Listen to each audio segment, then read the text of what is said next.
Hello students, good morning. मैं नौलख सिंह मीणा। आज हम साइंस का नया टॉपिक ले रहे हैं, परमाणु की संरचना। देखिए, पिछले वाले वीडियो में हमने परमाणु के बारे में अलग अलग वैज्ञानिकों के द्वारा अलग अलग सिद्धांत और अलग अलग प्रस्तुत मॉडल का अध्ययन किया था। अब हम यहाँ पर परमाणु की संरचना के बारे में अध्ययन करेंगे, जो कि सभी इसमें आपको पहले से बता दिया गया है। जैसे कि देखिए, ये परमाणु की संरचना है। परमाणु एक गोलाकार होगा और इसके इलेक्ट्रॉन जो होंगे वो चारों ओर चक्कर लगाएंगे और इसके नाभिक में प्रोटॉन और न्यूट्रॉन उपस्थित होंगे। देखिए, हमने चित्र में दिया हुआ है, नीचे हमने लिखा भी हुए कि नाभिक जो होता है परमाणु के केंद्रीय भाग होता है, इसमें प्रोटॉन और न्यूट्रॉन शामिल होते हैं। फिर देखिए, हम परमाणु के बारे में पढ़ने जा रहे हैं। पदार्थ के सबसे सूक्ष्मतम एवं अविभाज्य कण को परमाणु कहते हैं, यानी कि जिसको विभाजित नहीं किया जा सकता हो।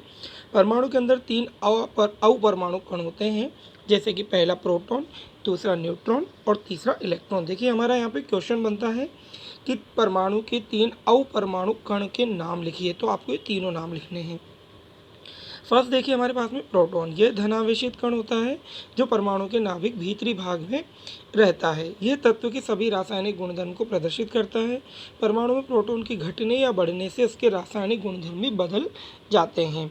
दूसरा हमारे पास में न्यूट्रॉन परमाणु, यह ऋणावेशित कण है जो कि नाभिक के चारों ओर विभिन्न भिन्न कक्षाओं में चक्कर लगाते रहते हैं।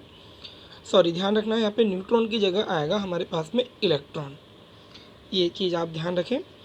और जहाँ हमारा इलेक्ट्रॉन लिखा हुआ है इस जगह पर, वहाँ आएगा आपका न्यूट्रॉन।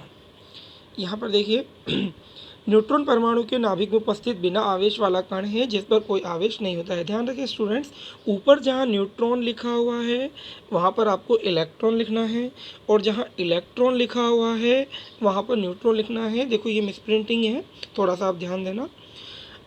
अगला पॉइंट है हमारे पास में, हाइड्रोजन को छोड़कर ये सभी परमाणु के नाभिक में होते हैं। सामान्यतः न्यूट्रॉन को स्मॉल n से दर्शाया जाता है। परमाणु का द्रव्यमान नाभिक में उपस्थित प्रोटॉन और न्यूट्रॉन द्रव्यमान के योग के द्वारा प्रकट किया जाता है। यानी कि जब कभी भी आपके पास में क्वेश्चन आता है कि इस तत्व का द्रव्यमान कितना होगा, तो आपको ध्यान रखना है उसके अंदर उपस्थित प्रोटॉन और न्यूट्रॉन को हमको जोड़ देना है, जिससे कि उसका द्रव्यमान हमारे पास में होगा। अगला देखिए, हमारे पास में उदासीन परमाणु। सामान्यतः कोई भी परमाणु उदासीन होता है क्योंकि परमाणु में धन प्रोटॉन की संख्या ऋण इलेक्ट्रॉन की संख्या के बराबर होती है, जैसा कि थॉमसन ने बताया था। यही कारण है कि किसी भी परमाणु पर नेट आवेश शून्य होता है और परमाणु उदासीन होते हैं। नेक्स्ट टॉपिक है हमारे पास में कैनाल किरणें। देखिए, कैनाल किरणें विसर्जन नलिका के एनोड से निकलने वाले धन आवेशित कणों की धारा है। ध्यान रखना आप कि विसर्जन नलिका के बारे में हम नेक्स्ट आगे के चैप्टर में हम अध्ययन करेंगे इसका। जब बहुत ही कम दाब पर गैस में से विद्युत धारा प्रवाहित की जाती है तो कैनाल किरणें उत्पन्न होती हैं। नाभिक की खोज रदरफोर्ड ने की थी, जो कि हमने पहले पढ़ी थी। परमाणु का धन आवेशित भाग नाभिक में होता है। परमाणु में इलेक्ट्रॉन की संख्या प्रोटॉन की संख्या के बराबर होती है। इलेक्ट्रॉन नाभिक के चारों निश्चित कक्षाओं में चक्कर लगाते हैं। जब इलेक्ट्रॉन उस विविक्त कक्षा में चक्कर लगाते हैं तो उनकी ऊर्जा का विकिरण नहीं होता है, यानी कि बाहर नहीं निकलती है। परमाणु के नाभिक के चारों इलेक्ट्रॉन के चक्कर लगाने के लिए विभिन्न एवं निश्चित कक्षाएं होती हैं, जिन्हें हम शेल कहते हैं, यानी कोश कह देते हैं, और इनकी कक्षाओं को ऊर्जा स्तर भी कहते हैं। ये भी हम पहले पढ़ चुके हैं। किसी परमाणु के विभिन्न कोश में इलेक्ट्रॉन के वितरण को इलेक्ट्रॉनिक विन्यास कहते हैं। ध्यान रखना, ये हमारे लिए इंपॉर्टेंट चीज़ है, आगे हम इसके बारे में अध्ययन करेंगे कि किसी परमाणु के विभिन्न कोश में इलेक्ट्रॉन के वितरण को, यानी कि उसके कोश में जो अलग अलग इलेक्ट्रॉनों को हम बांट देते हैं, उसे हम कहेंगे इलेक्ट्रॉनिक विन्यास। फिर हमारे पास में किसी परमाणु के बाह्यतम कक्षा में उपस्थित संयोजी इलेक्ट्रॉन्स की संख्या को उस तत्व की संयोजकता कहते हैं। देखिए, ये भी हमारे लिए वेरी इंपॉर्टेंट क्वेश्चन है कि संयोजकता किसे कहते हैं। ये बोर्ड क्लास में भी कई बार आ चुका है और 9th में भी हमारे यहाँ बिल्कुल डेफिनेटली क्वेश्चन पूछा जाता है कि संयोजकता किसे कहते हैं। तो हमें परिभाषा बिल्कुल अच्छे से याद रखनी है। किसी परमाणु की बाह्यतम कक्षा में उपस्थित संयोजी इलेक्ट्रॉन की संख्या, यानी कि जितने इलेक्ट्रॉन उसमें जुड़ने वाले हैं, उस तत्व की संयोजकता कहलाती है।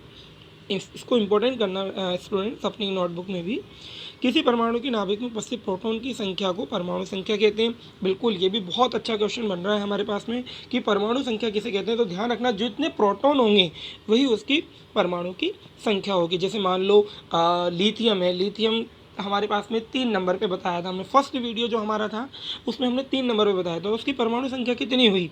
3 हुई। और उसमें प्रोटॉन भी कितने हो गए? 3 हो गए। किसी परमाणु की नाभिक में उपस्थित कुल प्रोटॉन की संख्या और न्यूट्रॉन की संख्या के योगफल को हम द्रव्यमान कह देते हैं। बिल्कुल, पहले भी हम चर्चा कर चुके हैं इसके बारे में। आगे देखिए, किसी परमाणु की नाभिक में उपस्थित कुल प्रोटॉन तथा कुल न्यूट्रॉन की संख्या के योगफल को परमाणु द्रव्यमान कहते हैं। उसके बाद में अगला जो पॉइंट है हमारे पास में वो भी बहुत इंपॉर्टेंट है, समस्थानिक के बारे में। ध्यान दें, समस्थानिक किसी तत्व के वे परमाणु होते हैं जिनकी परमाणु संख्या तो हो बराबर, लेकिन परमाणु संख्या तो बराबर होती है, परंतु परमाणु जो द्रव्यमान होता है वो उसका क्या होता है? अलग अलग होता है। यानी कि आपको शॉर्टली याद रखना है कि परमाणु संख्या तो बराबर हो, लेकिन द्रव्यमान संख्या उसकी क्या हो? अलग अलग हो। उसे हम क्या बोल देंगे? समस्थानिक बोल देंगे। और दूसरा है हमारे पास में ऐसे परमाणु जिनकी द्रव्यमान संख्या समान होती है, लेकिन उनकी परमाणु संख्या अलग अलग होती है। तो ध्यान रखना, इसमें आगे आपको लिखना है कि ऐसे परमाणु को हम समभारिक कह देते हैं।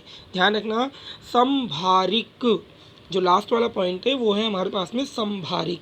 स्टूडेंट्स, ये आपकी कुछ परिभाषाएं हैं बहुत ज़्यादा इम्पोर्टेंट परमाणु से रिलेटेड। इसके बाद में जो हमारा नेक्स्ट वीडियो हम देंगे, हमने जितने भी अभी टॉपिक पढ़े हैं उनके क्वेश्चंस हम यहाँ पर पुट अप करेंगे और आपको वो क्वेश्चन आंसर हम यहाँ पर करवाएंगे। उसके बाद में स्टूडेंट्स, हम आपका यहाँ पर एक टेस्ट भी रखेंगे जिसमें कि आपको कुछ ऑब्जेक्टिव क्वेश्चन भी देंगे और कुछ थ्योरेटिकल जो कि बड़े क्वेश्चन होंगे ऐसे टाइप वो भी देंगे।